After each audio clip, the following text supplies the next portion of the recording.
Serpent Squad as I, Cooker99, and today is all about the Columbian Rainbow Boa. Okay, back to Reptile Planet.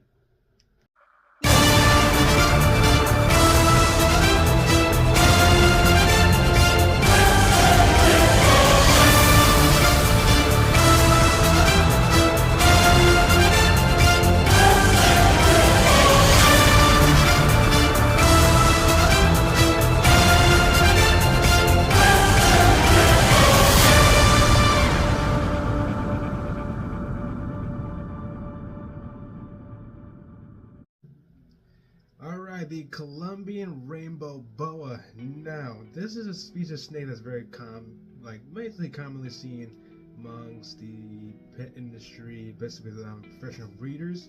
But there's also a very interesting snake species to see if you're ever in South America, which these guys are native to. Hence their name. They are found simply in Colombia, South America, and the Colombian and Amazon rainforests.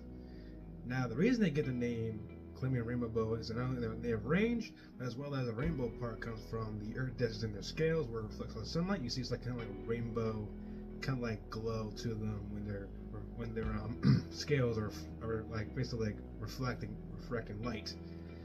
So that's kind of how they got their name. Now, the way to identify these snakes. Now, males can grow to around 4 foot long, or females can grow to around 5 feet long.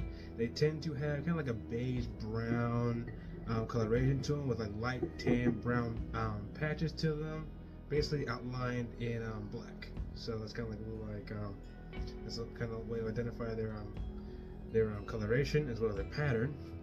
Almost kind of like almost a faded version of the coloration from a Brazilian Rainbow Boa, which is more faded, but the coloration basically is definitely different from the Brazilian Rainbow Boas.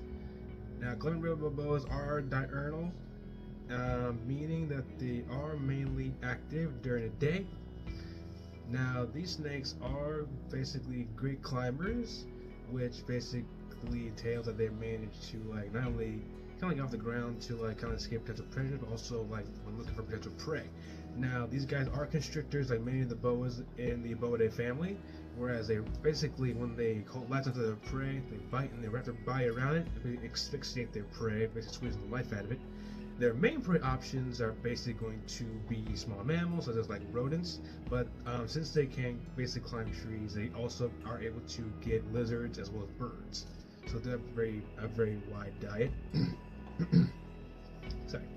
So it comes to the breeding season. Now, unlike most snakes who lay eggs, Columbian Rainbow Boas are one of the very few species of snakes that actually give live birth. So that means they are viviparous, meaning they give live birth, rather than oviviparous, which are the egg layers. Sorry. So when it comes to that, females can have up to around 12 to 15 live babies. So so once the babies are very born, potentially they basically have to defend for themselves. The mother basically will try to maybe guard their eggs their young a little bit, but the babies do have to learn to fend for themselves. Now, like I said before, Columbian Rainbow Boas are naturally found in the pet industry amongst professional breeders, and people do tend to own these snakes not only as pets, but many times for educational purposes, to give people kind of like a general background of the species, like where they're from, their size, their diet, that kind of thing. So they do have a lot of natural history behind them. So it's definitely a good way to learn about the species a little bit more. And they're very interesting to see up close and personal. That little when you get the chance to see them or at least handle them, they're very interesting. Basically, you can see one of the bigger ones. You can see how impressive their size are, as well as their coloration, as well as their biological history. Alright, so that is the Brazilian Rainbow Boa. If you enjoyed the video, hit the like button. If you have any questions, post it down in the comments below. Don't forget, subscribe for more content, and I will see you guys next time. See ya.